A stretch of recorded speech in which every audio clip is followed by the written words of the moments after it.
제가 월 200으로 돌아간다면 이렇게 재테크 시작할 겁니다. 이 방법의 좋은 점은 실패 확률이 0에 가깝다는 겁니다. 제가 이전 영상에서 첫 월급이 200만 원이었다고 말씀드리니까 이런 질문을 주셨어요. 질문을 받고 곰곰이 생각해봤습니다. 제가 다시 그 시절로 돌아간다면 단순히 열심히 살겠다거나 무조건 돈 아끼겠다 이런 다짐은 하지 않을 것 같고요. 대신 제가 가진 자원을 가장 효율적으로 세팅하려는 노력을 할 거예요. 참고로 저는 혼자 상경에서 엔잡하며 사는 직장인이고요. 그 부업으로 실제 매출을 만들어 봤고 현재는 뱅셀 기준 상위 2%이기도 합니다. 이 경험으로 이제 월 200으로 재테크를 시작한다면 시리즈를 만들어 보려고 하는데요. 우선 첫 번째 시간이고요. 재테크 기술보다 더 중요한 재테크의 목적을 설정하는 단계입니다.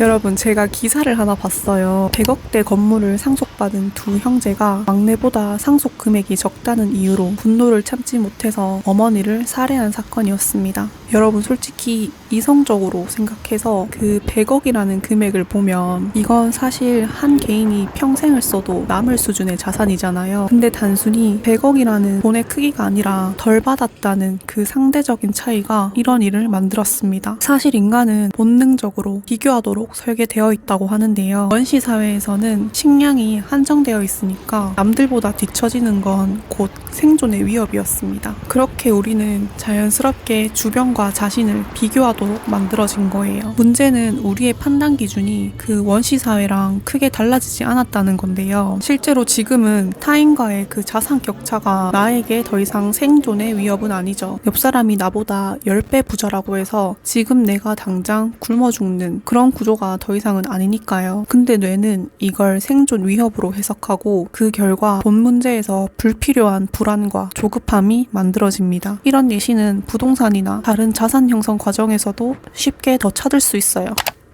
더 이어서 보자면 3번의 갈아타기로 20억 아파트에 들어간 분 인터뷰를 봤어요. 솔직히 정말 대단하시죠? 근데 이어서 아쉬움이 남는다는 나레이션이 나오더라고요. 그 순간 뭔가 지금 강남 못 들어가셔서 후회하고 계실 것 같은데 라는 생각이 들었습니다. 왜 이런 생각을 했냐면 그분이 2016년도에 첫 집을 매수하셨더라고요. 만약 그때 직장인이었다면 서울 전 지역을 매수할 수 있었던 그런 시기이기는 합니다. 그리고 실거주에 돈을 묵지 않고 투자 포지션이었다면 10년이 지난 지금 결과는 더 달라졌을 가능성도 있고요.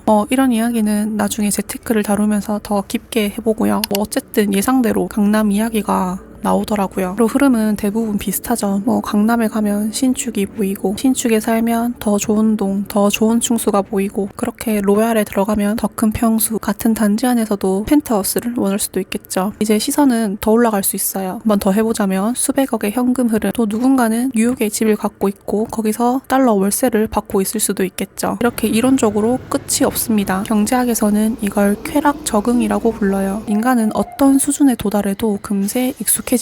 그리고 익숙해지는 순간 우리의 시선은 자연스럽게 더 높은 곳으로 이동하게 되는 겁니다. 연봉 5천일 때는 1억이 목표가 되고 1억을 받게 되면 3억을 버는 사람이 눈에 들어오는 것처럼요. 환경이 올라갈수록 만족이 더 커지는 것이 아니라 비교 대상의 수준이 함께 올라가는 겁니다. 그래서 이렇게 기준점이 외부에 있는 재테크는 언제나 결승선이 뒤로 밀리는 그런 경주가 됩니다. 그래서 제가 월 200으로 돌아간다면 가장 먼저 할 일은 내가 생각하는 충분함을 수치로 정의할 겁니다. 기준이 없으면 비교는 멈추지 않아요. 그냥 사람 뇌가 그래요. 그렇게 나와 맞지 않는 목표를 쫓는 순간 인생의 난이도는 불필요하게 올라가게 됩니다. 커뮤니티에 올라온 이름도 얼굴도 모르는 누군가의 그 투자 성공담에 흔들리지 않기 위해서라도 나의 충분함을 스스로 정해둘 필요가 있다고 생각합니다. 이건 다음 영상에서 같이 계산해 볼 거예요.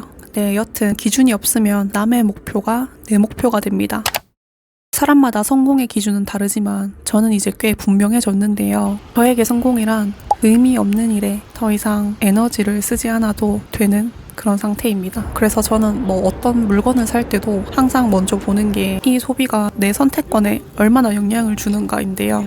예를 들자면 제가 타이칸을 샀는데 그걸 유지하기 위해서 의미 없는 야근을 계속해야 한다면 겉으로는 성공처럼 보일지 몰라도 저한텐 오히려 선택권을 잃은 상태인 거죠. 그래서 불행에 더 가깝더라고요. 단순한 소비뿐만이 아니라 인생 전체에 대해서도 이야기해보자면요.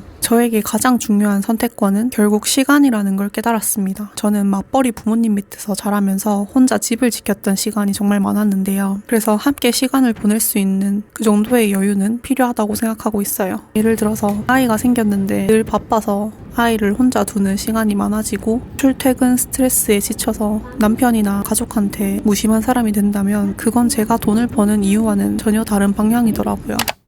정리하겠습니다. 만약 제가 월이백으로 돌아간다면 저는 가장 먼저 충분함의 기준부터 정할 겁니다. 이 기준 없이 시작하는 부업과 투자는 대부분 조급해지니까요. 제가 처음 재테크를 공부했을 때 그 어떤 책에서도 이 이야기를 본 적이 없습니다. 얼마면 충분한가를 묻는 이야기는 없었어요. 그래서 꼭 이 내용으로 먼저 시작하고 싶었고요. 여러분에게 충분한 삶은 어떤 모습인가요? 이 질문을 먼저 해보시길 바랄게요. 더 자세한 이야기가 궁금하시다면 구독, 댓글 달아주시고 조금만 기다려주세요. 감사합니다.